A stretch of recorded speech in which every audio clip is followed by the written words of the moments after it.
Saya Ain. Dan ini Firdaus. Betul. Ini kisah kami berdua. Part 1. Hai di online. 30 April 2025. Kisahnya bermula. Pada suatu hari, Ain tengah enjoy trip. Tiba-tiba, phone berbunyi. Your phone ringing. Ain senyum sendiri.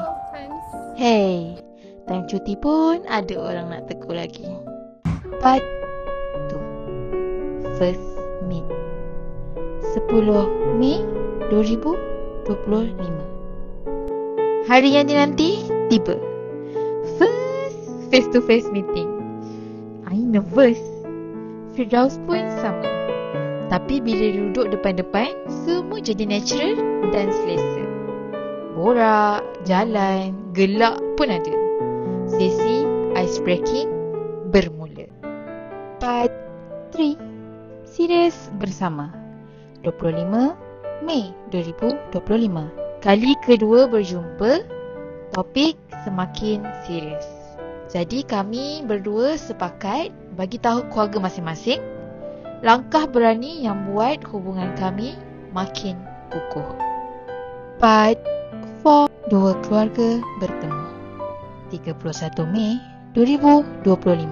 Setelah seminggu, lokasi di Batangkali. Suasana penuh mesra bila keluarga Ain dan Firdaus bertemu. Ada ketawa, ada gurauan dan ada nervous.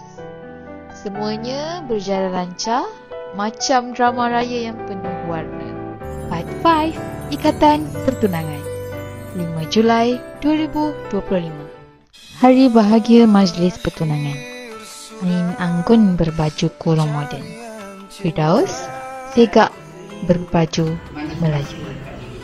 Saat cincin disarung, semua tersenyum lega.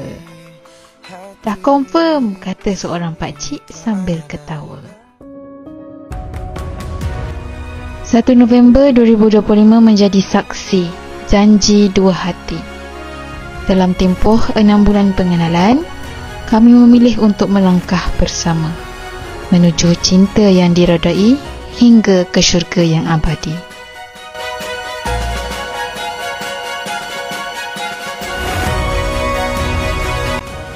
Dengan nama Firdaus, syurga tertinggi, dan Ain Mardiah, bidadari terindah, kami abadikan kisah ini di bawah satu tanda syurga dan bidadarinya. Doakan hubungan ini terus dalam mawaddah, sakinah dan rahmah. Amin ya rabbal alamin.